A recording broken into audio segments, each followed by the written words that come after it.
Hello, everyone. Happy Tuesday, wherever you are. Today we have folks from all over the place joining different geographies. And today I'm stoked to be joined by Sheena. I mean, everyone knows Sheena, but I think I'll give you the opportunity, of course, to introduce yourself, as well as Aneri, who is the investment manager at XDC. And XDC Ventures, apologies. Today's session will be, what can I say, more at a high level, right? Trans focused, of course, tapping into our builders focused mindset, which I've said this before, building is a subjective term that depending on who you're talking with and what is your, what can I say, area of expertise, changes, right? If you're a developer, it will be building solution. If you're a BD, it'll be building relationships. If you're an investment manager, it'll be like building a portfolio. So today's session will truly paint the picture as to what building truly means as you change the setting, right, and the context. So I'm stoked to be joined both by Sheena and Aneri. If you want to provide a little intro as to, of course, who you are, what you do, Aneri, and then also, I think you were briefly talking about this before the session started, of how you two know each other, and then we'll get it started from there. Sure. Thanks. Thank you for the introduction, Eric. Hello everyone. I'm a Navy merchant. I represent XDC Ventures, which is the $125 million venture capital arm of the Layer 1 network called XDC. So XDC started way back in 2018. So we are a Layer 1 since um, I think almost 7 years now. We've seen all the cycles, we've survived and moved through and prospered through all the bull cycles and the bear cycles, and we are here today. XDC is a mainly enterprise focused chain, and through all our relationships that we had, I met Sheena when she was at her previous company, by True, and that's one of the biggest exchanges where XDC network is supported as well. So that's where our relationship started, and we've known each other since a couple of years now. So yes, nice to be on this particular podcast with you, and I'm looking forward to this. So nice, Aneri. Yeah, I mean, of course, can never forget the relationship that Bitru had established with XTC, and we still hold it one of a very close, still to my heart, the whole, the arrangement or the kind of services that, we were able to enable for XTC, getting a lot of memories back. So yes, I've known Aneri for a long time, and she's been into this space and has been excellent. In fact, one thing during when I used to interact with XTC was how builder focused they were, and the kind of grants that they have set aside, and the kind of regular workshops and webinars, and how they have been very active even during the various offline events. So it's super nice, and thank you so much for joining us. In fact, I would also take an opportunity to thank XTC for helping us co-host the offline event during IBW on 1st of December. So you guys were one of our partners for the bowling event. So we just don't let builders build, but we also let them have a little bit of fun, relax their muscles, and stress a little bit more on physical rather than just mental building. So yes, and for those who are joining us today, my name is Sheena, and I have been with NodeOps from ancient times. I can say that very, you know, I think I can just mention that now as a comment that I have been here forever. And yeah, I mean, I of course, by designation, I'm the legal and finance side of things that I manage at NodeOps. But yeah, I poke my nose everywhere. So that's how I love to introduce myself. And yes, of course, we have Eric, our narrative Hmm. pilot. To you. Hmm. Yeah, I think building while bowling is probably a good combination, right? And apparently it was a full house. None of us three were able to attend, but apparently it was one of the highlights for IBW last week. So we're happy that it was, a great opportunity for people to link up, connect, and of course bowl and exchange ideas. That said, right, Aneri, like something that stood out, like more often than not in Web3, and I think in tech in general, if you're able to still stay in business after X amount of years, it means that you're doing something correct, right? And so, for example, you Yes. mentioned that XDC has been around since 2018, 2019, you mentioned. So you've seen A lot. Peaks, troughs, winters, summers, DeFi, like everything. What's been the key for XDC throughout this time, right? Has it been to retain a steadfast commitment towards your fundamentals, first principles? How have you been able to essentially, yeah, stay stay in the loop, let's just say, and do what you do? Yeah, I think that's an excellent question. And the reason why XDC has remained pretty stable when all the other L1s came and they left, right, is because we focused pretty much on the fundamentals, right? So we always ensured that our fundamentals are very strong. Now, how do we do that, right? Our focus has always been on creating an enterprise grade infrastructure, having support real world use cases, and always we do not chase hype, we chase stability, right? And what we stand for is something that um, is always here to stay. Giving a very simple example, the reason why XDC started was basically to reduce the trade finance gap, right? So what we wanted to do is digitalize trade finance, and this is something that has never changed since centuries, but slowly and steadily the industry is opening up to that. And here we are, we just acquired a company called Contour Network, which is digitalizing letter of credits, and now we are enabling um, payments on that particular uh, on Contour Network. So for us, it's always that we love to support businesses which are stable, which provide real world use cases, and which have the ability to withstand the storm that the Web3 is, right? So yes, we are a Web3 company, but we work on the Web2 fundamentals. We want to be really create a core business, something that creates value, something that stands the test of time, and something that delivers value and scales sustainably. This is what we stand for. There you go. I think that you can draw a lot of parallels to first things first, congrats, because I mean, one thing is speaking about something and saying something, and the other is to actually have proof, right, that your approach works, right? Because you haven't only just been able to because I mean you're not a protocol, so it's not just about I'm able to raise X amount and be frugal, and maybe like I'm able to stay in business, maybe just not spending a lot and focusing on something specific. Like investing is a completely different ball game. I have an investment background myself, and there's a plethora of risks that come with every single play, right? Congratulations, first things first.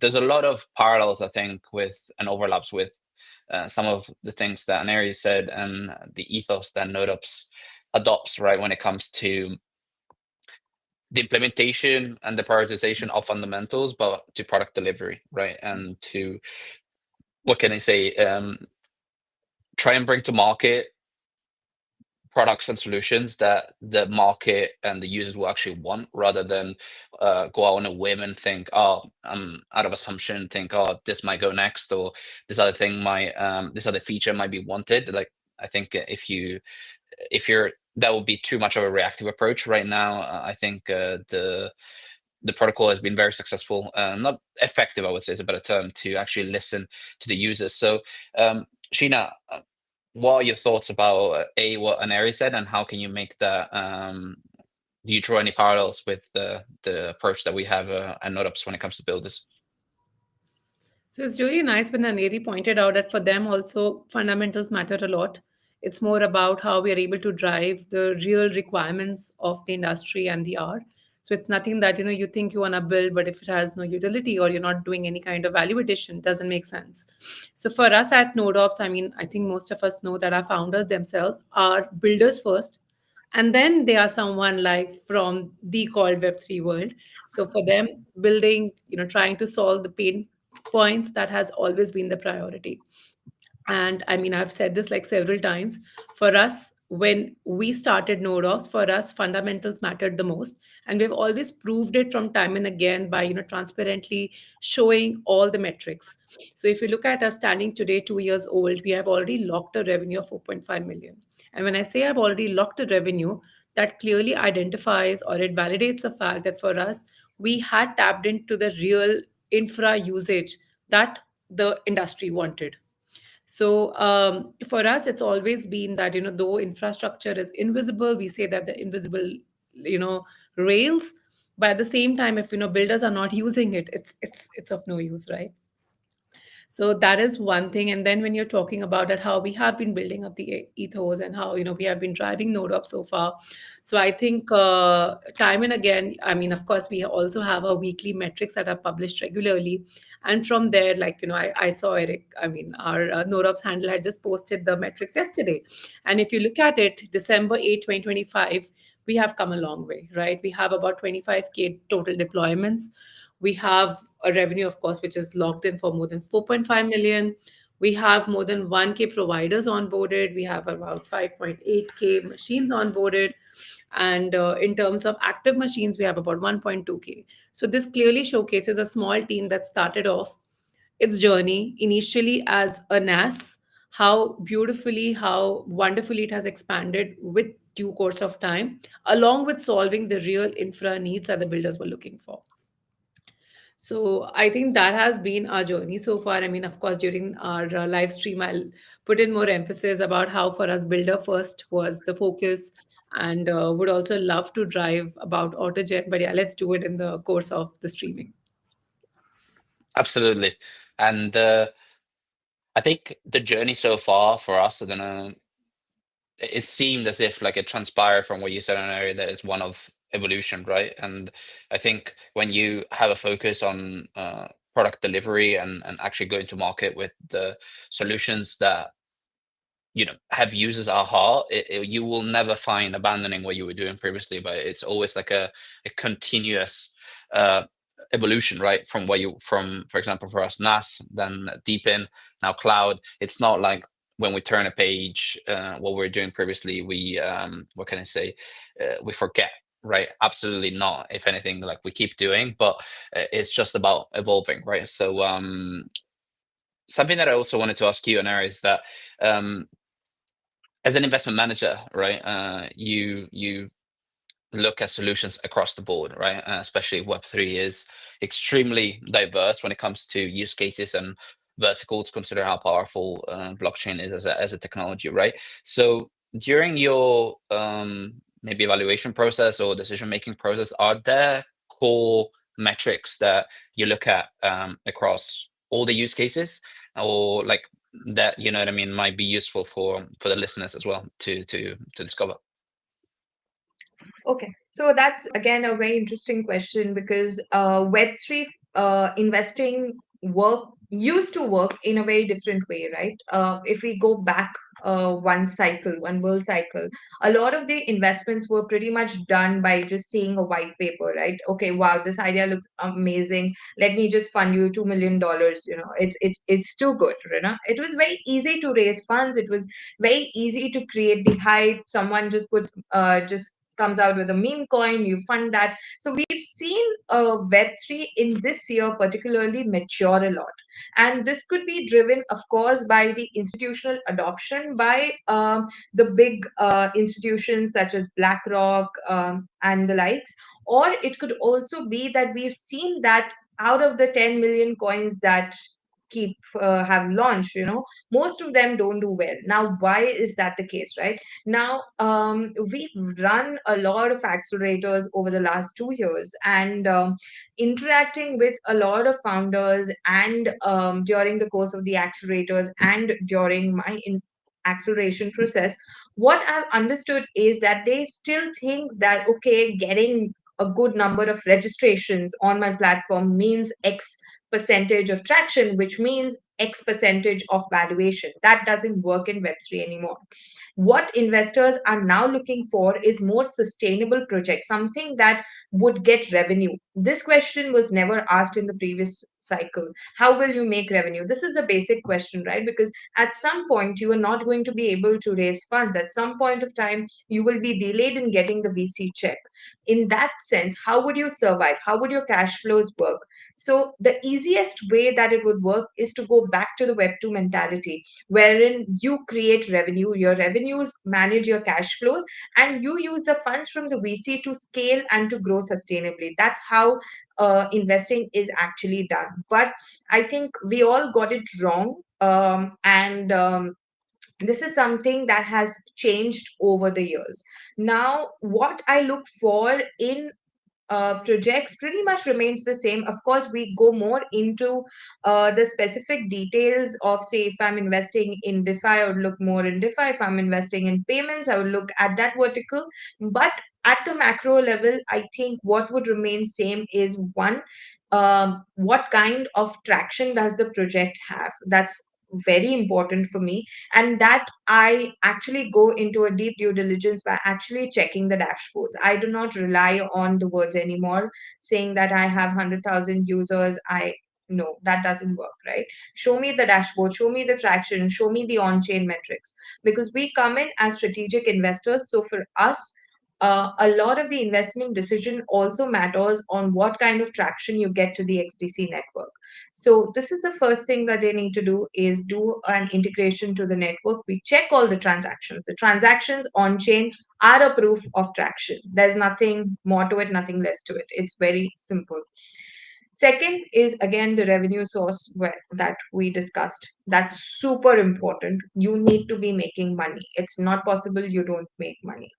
And third, of course, if there needs to be a regulation, if that project needs to get regulated, I would want to see a good path towards getting regulated. I don't like those loopholes. Yes, we will get regulated, but in ABC jurisdiction. No, you need to get regulated where you are, right? So, example, if you are in Dubai, you need to get regulated by, say, VARA or DFSA or wherever you are working, right? ESCA. Getting regulated from some random jurisdiction working in Dubai makes no sense. So these three things kind of top the list of what I look for. But again, having investing in early stage projects, what really matters is the founder. So I need to get confidence that yes, the founder will do whatever comes in his way to ensure that the company sustains, right? So he needs to have that conviction in his own self plus in his business. That kind of confidence reflects on an investor when you talk. So that's something that's super important. And yeah, these are the things that I look for in any project I evaluate. Yeah, I mean that's I think there's a lot of wisdom in what you said, a lot of logic, but I think it's easier said than done, right? And Yeah. couldn't agree more on what you said about you don't trust numbers anymore, right? It's a lot of things are artificial, I would say, these days, right? Either followers on X or engagement on other platforms as well, with bots now having entered the picture, metrics, unless you, which is not a, what can I say, value proposition for blockchain, right? Which is to have full visibility and transparency. So we totally share that mindset and that ethos, which is why all our data is on public dashboards. We went live last week with the Burnham Mint, which is more pertinent to the token, but then there's also network level dashboard metrics showed on our Dune dashboard, right? Shane, I'll come to you. I want to ask, like, sorry, another follow-up question to Anari, because I want to make the most of having such profile from a venture firm. The space has matured, right, since institutions coming in and having, you can say, lend me the term, adult money, right, with higher scrutiny, a higher level of due diligence and homework being done before builders are and founders are able to receive their checks. Has this made Web3 native VC's job harder in terms of value seeking? Like previously, it was easier to find value in I don't know, like there was less competition, right? So where do you find value these days with new projects, right? Like is it stablecoin, but that they look after more institutional money? Like, do you understand what I'm trying to say? Like, is it only through the incubator program that you mentioned? What's your stance? Yeah, so that's actually a very tricky question, because again, it's very relative, right? Having a good project nowadays is also very relative. What does it translate into? Does it mean that for a VC, from a VC's perspective, does it mean that it sustains itself over a long period? Does it mean that is it creates a hype such that it's able to raise multiple rounds multiple times, or does it mean that it's actually solving some real world use case and providing an impact to people? So a combination of these three things would typically be the best. But honestly, in Web3, I think it's pretty difficult to see such use cases. What we look for is basically, as I mentioned previously, XDC is an enterprise grade chain, right? So for us, what matters is um, projects which are actually solving and real use cases. This could be like cross-border settlements through stable coins. It could mean like trade finance digitalization. It could mean probably creating a really good DeFi infrastructure and getting a lot of TVL on chain. So it kind of depends on our focus at that point in time. But these three are the ones that we are looking at currently. Now, if we also talk about stable coins, there are hundreds of stable coins out there. How do you differentiate between, a USDH versus a USDT versus a USDC versus whatever. So again, that's very tricky. So what we focus on is USDC, which is the stable coin, right? And then we try to create use cases around that. So currently our focus is on cross-border settlements through USDC. And this is something that we are looking for projects that actually have traction using that. And this is something that we are actively investing into.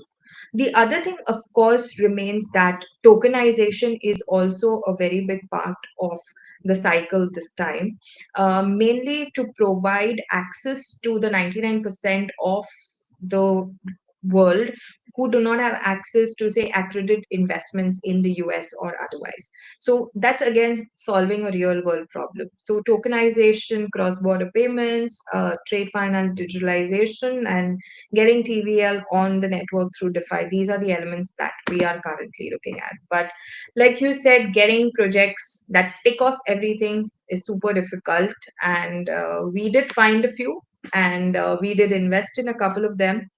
But yeah, it's getting supremely difficult in the Web3 space to find this.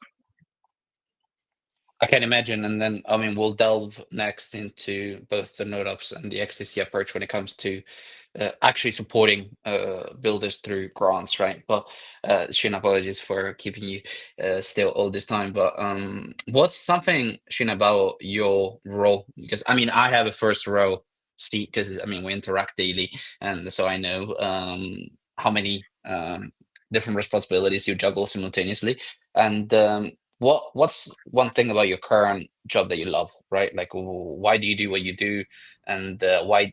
A better way to actually frame this is probably how much do you miss it when you're off for a couple of days, let's say. Okay. Makes a lot of sense because I've just come back from a vacation of 4 days, which had a weekend. So, yeah, I mean, Eric, I mean, actually, I wanted to comment on what Aneri also mentioned. I'm totally loving the fact the way she's portrayed that instead of just making noise, it's more important what fundamentally the project is, doing. That is something I think if that realization comes, a lot of unnecessary yapping would be out and there would be more real business in the sector as well. Having said that, what I enjoy in this role, so of course, like I've said that many times on record, that I come from a very hard mastered business environment where I was working with EY, and it's not easy to survive there. And I survived there for 10 years, which was super long. Even if I tell someone today that I worked from being a intern, like a student running around with Xerox papers, to kind of retiring up to a senior manager director level. So they have a lot of thoughts about it. But eventually, you be it in any sector, you be it in any firm, what matters is your passion and honesty with which you're working, and whether what you're doing is really making sense or not. So like you said, I do juggle in a lot of hats. I do a lot of different work, which could be as basic operational, like settling an invoice, which can be done by anyone, or to even taking up some strategic decisions, or managing the investors, or taking a call on which strategic move should NodeOps be doing next. But in all this, unless and until this is not really making a sense and it is not a value addition, it's useless. It's absolutely useless. So I think for me, when I'm working, whenever I'm enjoying, it also matters that what I'm doing is what is that basic that we are doing. So, and if you have a positive answer, you're able to validate it with facts and you can see real output, of course, that is the real work for me. So I hope that answers your question. So yeah, I was away for a short leave. But yes, I don't think so. I can ever be away from work because that is something I enjoy. And one thing which I have learned very thoroughly is when you know your work, a Monday is never a burden Monday for you. It's just like a super strong week ahead for new challenges, for new opportunities, and to have a better outlook of what you're doing. So for me, since I understand my job, for me, every day is like a fun day. I look forward to wake up, sit on my workstation, and start working. What an awesome approach. And I mean, I totally believe it and I totally share it because, and also I think you need to be kind of crazy to work in Web3. I think like it's a crazy environment, but in the best sense of the word, right? Because it's very challenging, but at the same time stimulating, right? Because that's what happens when you're at the cutting edge of what's next, right? So thank you very much, Sheena, and I can sort of vouch for everything you just said to everyone. It's there's no harder working individual and team members, so we're super proud and glad to have you. And Harry, like you mentioned a lot of some of the things you what can I say look for at a high level, right? More hypothetically into practically, of course, but into startups and new protocols that you might be evaluating. But what does the support from an XDC venture standpoint actually look like when it comes to backing builders, right? And you have an incubator program in place. There might be an ambitious builder listening to this, and this might be your chance to actually sort of appeal to them and their building dream. Right. So, at XDC, we actually come out with a lot of different initiatives from time to time. Over the course of the last 2 years, we tied up with around six accelerators across the world, including Plug and Play Silicon Valley and Brink in Hong Kong. These were the two biggest ones. And we actually curated a program for builders to come and to get mentorship and get incubated by these accelerators. Now, every accelerator focused on a different vertical depending on our needs at that point of time. So, we had an RWA vertical, we had payments, we had DeFi, we had fintech, we had different themes, and we got in a lot of applications. I would say that for every accelerator, we got upwards of around 300, 400 applications for every batch of accelerators. So this was very reassuring to see the kind of interest that XDC actually garnered. The principle of that was that we provide a seed funding of around 100,000 US dollars in return of specific milestones that needed to be achieved at that point in time. So we started off last year as a token launch program. So every project that graduated from the accelerator and launched a token would get around $100,000 of funding. Later on, we expanded more into getting a specific milestone on the network. Now, that milestone could be in terms of getting X number of wallets on XDC. It could be getting USDC TVL on the network. It could be getting X number of transactions on the network. So it depended on what the business of that particular project was, right? That was also super successful because we got a lot of projects which were actually funded by others. In fact, just today morning, one of our projects within the Trailerify space, we had a call with one of the biggest names in Japan. I think you would be able to guess that. So they were interested in following up as a lead investor in the next round. So that's super reassuring when you see that the projects that you funded from seed stage getting good VC traction in the Series A. Apart from the accelerator programs, what we also do are a couple of offline events. So for every project that is associated with XDC, we organize demo days across major conferences.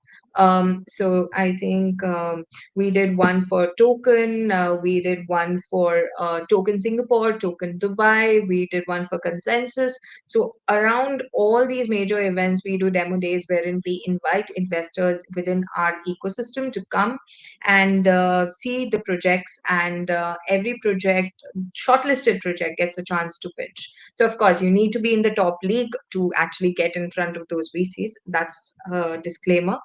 And apart from that, for all the projects, without any disclaimer, we introduce them to everyone within our ecosystem. We always ensure that there are cross synergies between different portfolio companies because we want all of them to prosper on the network. So this is also something that we provide a lot of assistance to. And of course, for any kind of blockchain integrations, our tech team is always at the disposal, and we provide a lot of tech support from our side. Yeah, so the only thing is just get deployed on XDC, get us a good use case, and then yes, you get access to everything. Sounds simple enough. I'm sure it's hard than that, but what can I say? It's kind of stimulating from my perspective. I don't know what you think, Sheena, that that there's so many opportunities out there, right? And I think if there is, of course, like a funding opportunity that functions as a driver for builders out there who have an idea and a dream, almost like a vision, probably it's a better term to bring to life, right? And that's probably where we come in, right, in terms of providing the correct tooling and infrastructure, and just say instruments at 360 degrees to ensure that these builders are able to have the best building experience end to end, right? More specifically, Sheena, we have a program in place, a grant program in place. So would you be able to shed some light on A, what it is, and B, how can builders out there qualify essentially for the NodeOps build program? So yeah, we do have a build on NodeOps grant program, and we have a pool of $3 million there. So as a part of that, if you're a builder and you have an idea you want to build, you can just come and apply for the grant, and we assist you through the entire process. And so it is having like two, three, different angles to it. So of course, we also have our, you can call it like a one-stop deployment tool, or you can call as a builder's tool. It's called as Autogen. So let me first, give a quick sneak peek what Autogen is. So it basically eliminates the deployment bottlenecks entirely. So if you are a builder and you have an idea, so what Autogen can provide you is it can just give you the entire automated scaling, monitoring, and infrastructure management. So you don't have to have any separate cloud provider accounts. You don't have to make any infrastructure decisions. You can just let the code go in and working applications come out. So this is one product that NodeOps has that we offer. And using Autogen, our builders can also come and build up their own apps. In fact, proud to say that the hackathon that NodeOps organized with Dora Hacks, so we had made it mandatory to use Autogen, and we got an amazing feedback. And after the builders were able to build something, of course, they did get a part of the grant. from NodeOps plus mentorship, a complete handholding during the process, but also their templates are available on our marketplace. So it also gives you an opportunity after you have built out from day one, you can also start having a revenue share. So you get like a good visibility, you get a good validation, and you have like a ready market because the users that are available on NodeOps can have access to your templates that you have created. So this is one part. Now coming back to the grant program that NodeOps has, which is of course called as Build on NodeOps Grant. So we have, of course, we give infra credits. We have, you do have dollar money also, which you can unlock via proposals. And there is one-to-one business and tech mentorship. And and after that, of course, because NodeOps itself has a great network, we also help those projects get connected to VCs, accelerators. So it's a complete scaling post that. So that's what we have at NodeOps. And of course, I mean, I just want to, bring out a point like what Aneri mentioned, that these guys, the moment they have a builder and they're assisting them, there's a complete hand holding. And I myself have been a mentor to your builder program that was running in India, wherein I took up a couple of sessions for those builders on the GTM strategy. So as a builder, you are technically very sound, you know what you have to build, but sometimes you don't have hands on how to go out in the market. So even those kind of mentorships were done with XTC, and they had collaborated with various mentors across the board. And I still recall, during my days in the previous firm, that I had taken up a few mentorship programs. So likewise, Eric, even at NodeOps, we have always ensured that whichever, like we do have our builder hubs, we do have a lot of communities which are active on Telegram, Discord, and we as a project, because like I said, we also come from from being builders. So we have seen the entire journey, we have seen the life cycle to a certain extent so far. We understand the pain points that the builders face. So we have also tried to ensure that besides just being or providing the infrastructure or the credits or the grant, we also help them out to completely go out in the market. So that's a very, very high level understanding of Build on NodeOps. And proud to mention that, Autogen, which I mentioned to you, is also being used by other upcoming hackathons. So, for instance, Casper is right now running a hackathon on Dora Hacks, and they have Autogen available to its builders, and they can use that without, and it's for the builders, it's free for them to use. So they can use it, and it just makes the builder life more easy. Besides that, in San Francisco, our DevRel had organized 2 or 3 sessions, workshops, where we were able to highlight, and we got a great response there. Then during ETH Argentina, during one of the sessions with Espresso, which was a afternoon with Espresso, so we were able to let the folks around there come and try out Autogen and try to build something. So those kind of workshops are also regularly held by us across the globe, and we are just trying to simplify the life for the builders. Yeah, I mean, I could agree more. Something that both of you mentioned, which I think it's super important to stress and mention at length, is that, let's be honest, like building is not easy, right? Like, because otherwise everyone will be doing it. And I understand that you have, AI assisted tooling and stuff like that, but it's no piece of cake, right? It's not a free lunch. So at the end of the day, you are dealing with, because in this instance from us, we are like an infra enabler, right? Providing infrastructure support at 360 degrees. And then you also have Aneri's fresh perspective of being, like a VC that backs you. But builders are humans, right? Like who go through, they're special humans, right? Because they're building and they're trying, they have a vision, and having a vision and actually bringing it to market and then getting recognition is a whole new thing and new journey.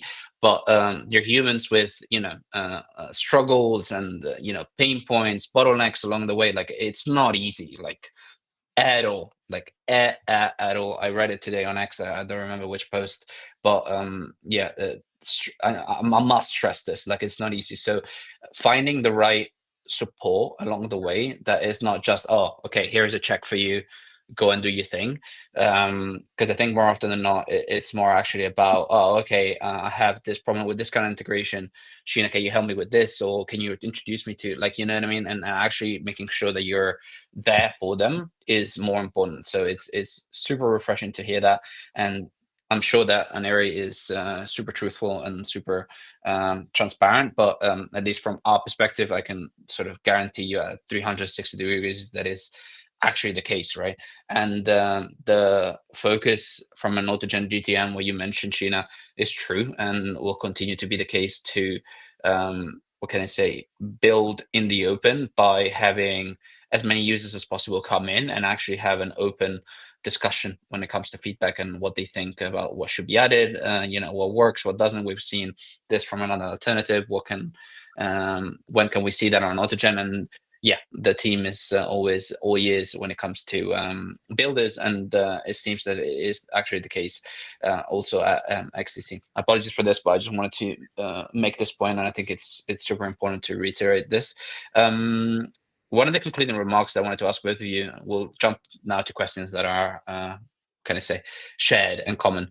What was one pleasant development that you noticed this year on Airy? This could be anything at 360 degrees, macro, regulation, builders, users, you choose. Yeah, I think one change that we've seen this cycle is basically the institutional adoption of crypto, and finally a lot of regulations coming in that kind of give you a lot of confidence that yes, crypto is here to stay. It's not a hype anymore after a decade-long battle of, hey, this is Bitcoin is basically worth nothing.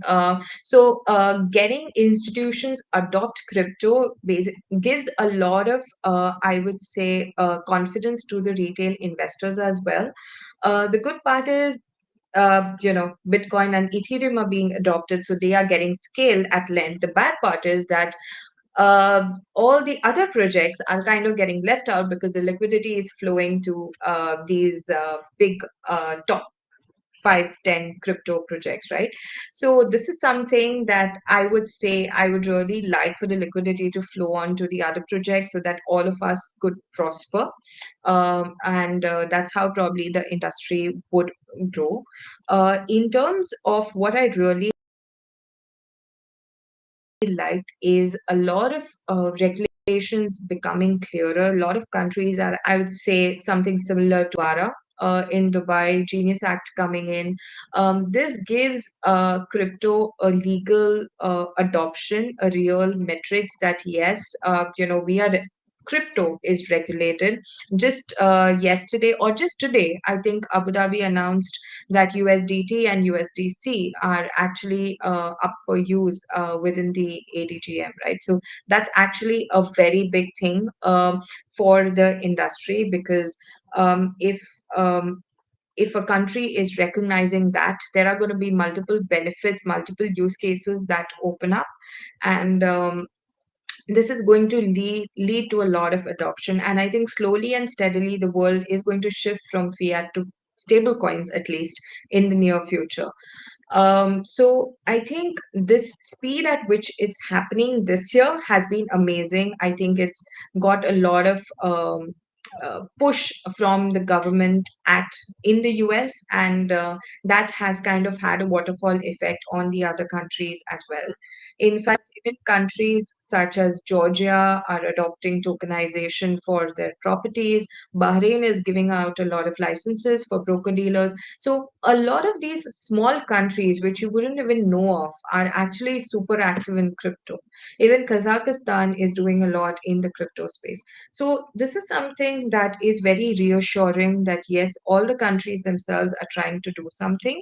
And I think if we give it a couple of years, it will be something absolutely normal to actually have blockchain. I think blockchain is the core part of crypto, and it's an actual real world use case, right? So there's no hype to it. It's here to stay, and this is where things are going to move on from, say, where it is sitting at AWS to actually a blockchain on-chain traceable uh, solution. So yeah, I think this is something that pleasantly surprised me, the pace at which the entire real world adoption has happened, the regulations coming in, and yeah, the way things have moved forward.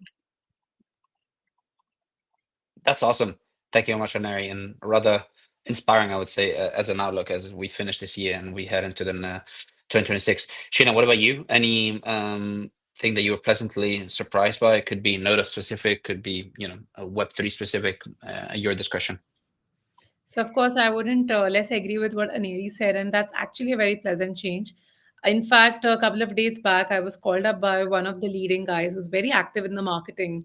And his first question was that, okay, fine, I've been in this space for a long time, but you come from a legal background. I want to straighten up my whole legal framework under which I've been operating. So that was really nice to hear that, of course, at the end of the day, people are recognizing that, besides just because typically outside us, a lot of people assume that if you're into web3, then there's a lot of activities going on and you're just like filling up your bags, but that's not the reality, because you're trying to bring in an evolution.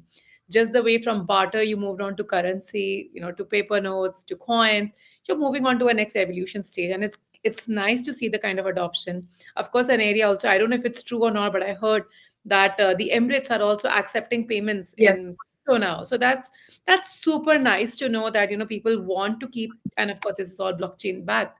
So of course there's more transparency, there is more, when you're doing the transaction, they're much safer, and they have a clear log. So absolutely delighted by the kind of adoption that's happening, and likewise the legal side is also getting strengthened. So the gray areas are getting reduced, and we have a proper black and white. But of course it's legal and finance, so you can never expect a black and white answer to anything. But good to see that people are adopting. Well, and besides that, for me, sorry, but I'll be focusing a little bit more on NodeOps.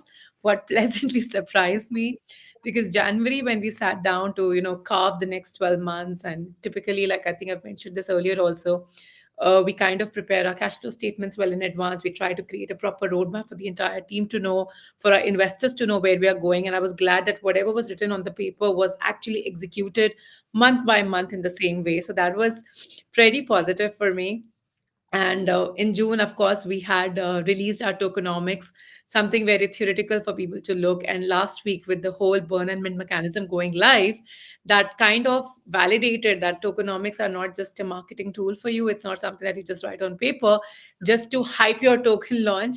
But yes, there are fundamentals, irrespective of the cycle, irrespective of the market conditions. If you are having a solid base, and what demand, supply, all the metrics, the macro noise will always stay, but you're able to survive through. So that's a second pleasant surprise that I feel proud. It's not a surprise for me, because we have crafted it with proper, backing up with proper calculations. So for me, I was delighted that we were able to bring that into practice within the stipulated time. So wouldn't say like a surprise, but I'm proud to have that getting into reality. And then, of course, the shift of NodeOps coming from a mere NAS and changing the perspective to a decentralized cloud. And very happily, it's very super nice when we hear customers and clients saying that how by having a decentralized cloud service, they have been able to optimize their costs by 30 to 60%. So less reliance on something like a AWS or a Google Cloud service, and people are definitely moving out to explore other service providers which are into this space, and they're able to optimize the cost. Of course, the downtimes are much lesser. I don't want to reiterate the incident that happened where almost half the world was shut down because of having complete having dependency on a centralized cloud. So I think we have been trying to solve it, and we have got good response. So I think all these factors from the business side and the way we have been executing have been pleasantly good for NodeOps as a whole during 2025. Eric, I'm sure Yeah. you would have something more to add to this. Yeah, no, I think I agree with what Aneri mentioned, and to answer what Aneri said, I think this level of maturity, right, that the space is currently experiencing will inevitably also help a new, or foster, I would say, is probably a better term, a new generation of builders, right? Because with more clarity and less speculation, controversy, I think there will be a clearer blueprint and pathway for new builders, right? Both from a legal perspective, both from a tokenomics perspective, right? Like just a 360 degrees how successful projects have, what can I say, led by example, and understand, like, as you get more examples out there, what can be done, where, how. Okay, so I'm a startup out of Spain, what can I do, what's available for me, or if out of Bahrain, as you mentioned there. I think it's we're in a good place, right? And of course, can be better, 100%, but anything can be better. So that's exciting. And then with regards to us, I think at the end of your answer, you mentioned the right term, which is execution, right? Like I think internally we have a team that is constantly cooking, and so there's a lot of, what can I say, urgency to build, bring it to market, and execute and stuff. So I think channeling this insane level of creativity and enthusiasm towards building new stuff and effectively bringing it to market has been pleasant, to say the least. And you could almost say that this the last quarter has been more about what can I say, actually understanding where we're heading next, right? In terms of, as you mentioned, cloud, and like the team has been working on majorly ambitious solutions, right? And you'll see the the fruit of the labor in the coming months, and everything will make sense. So yeah, I think that's it. It's been a whirlwind over 12 months. As we're heading into the new year, I'll leave it up to you. This is your last question. Where do you think we're heading, and what do you think is next, both for NodeOps and XDC? Okay, so for XDC, I think for us, it's always super important to scale the entire ecosystem. We're getting in a lot of different features as well. Just this year, we launched our subnet feature, which is basically like private blockchain on a public XDC blockchain. So this is super relevant for institutions which do not want to show transactions to the public, but want to maintain environment privately on the blockchain.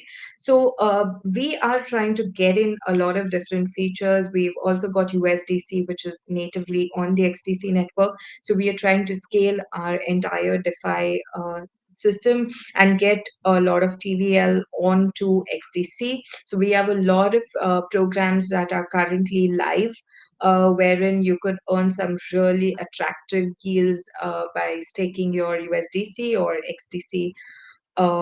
And apart from that, I think our focus areas would mainly include expanding our RWA trade finance integrations. We want to do a lot of partnerships with institutions, government entities. And of course, strengthen our entire builder ecosystem. And this needs to be done by it works both ways, right? The more the builders give us, the more you get from XDC. So we want to make it a very builder friendly chain. And I think I could proudly say that the kind of support that you would probably get on XDC through all the colleagues that we have from different divisions, I think it's really very instant, and it's very we are super supportive people. So your tat time would be probably a day, and that I think differentiates us from most of the chains out there, because we are always available. So we want to kind of move this year, I mean, the next year would definitely be about execution, adoption, getting some good impact, and of course, scaling our token price to $100 billion worth. So that's our goal, and yeah, I'm sure we would be able to do it. Our goal is to get into the top 10, and that's what we are going to work towards. I'm sure, Aneri, with all the kind of efforts and the kind of endeavors that XTC has been supporting, I'm sure you will be able Yeah. to meet that goal. That's great. And yeah, for NodeOps, of course, we did have a lot of launches during this year. For example, we made the life easier when you have to send transactions by having safe send. We built something called as a mind share. We built something like that's, able to just get you certain basic tasks that you look out at a much easier pace. Autogen, of course, like the day we launched, I think we saw 200 users signing up, and eventually how Autogen is creeping across a lot of builder focus communities. So that's wonderful. So I think scaling and expansion are definitely going to continue.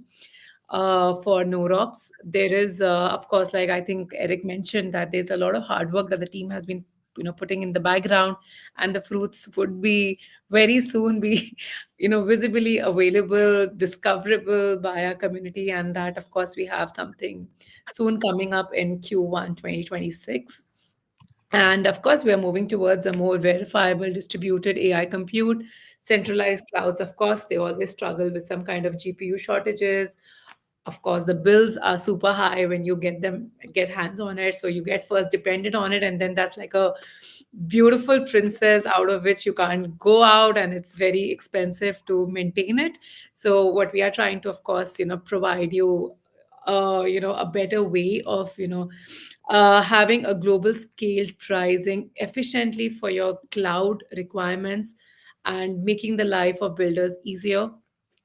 You have an idea, you continue building, because for builders what they need is that they have to ship.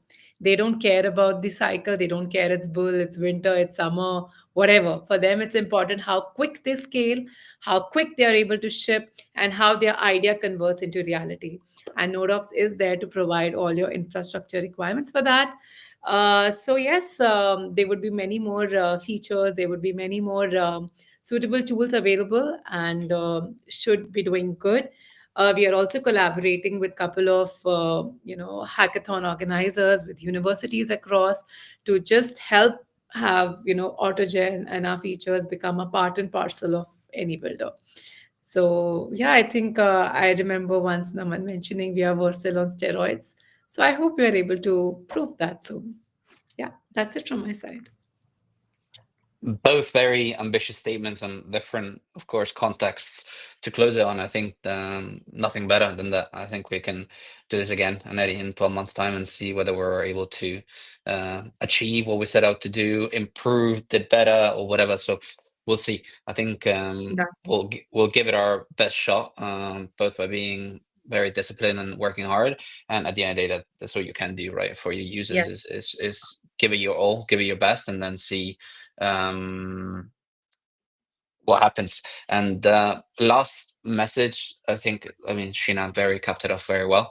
Last message I have for anyone out there, any builder, is that through AutoGen, you're able to ship anything, like a front end, back end, full stack app. AutoGen is can be the new home for your app. It's currently free. It won't be forever, of course, but it currently is. So make the most of the current phase. And yeah, if you have any kind of question, if you'd like to see any kind of feature, the team is always available, either via DM on the official profiles, or I mean, you know who we are, who works for the core team, and reach out to us. We'd be more than happy to assist, answer your questions, and just hear you out. And you can find Autogen, of course, at autogen.nodeops.network. And yeah, I'd like to end it on this note. Aneri, it's been very refreshing to hear your insights and your perspective. Look forward to doing this again. And Sheena, as always, provides Yeah. golden insights. So thank you very much. And until next time. Thank you. Thank you, Eric. Thank you, Sheena. It was a pleasure being on this one. Thank you Thanks so again. much. Thank you. Yeah.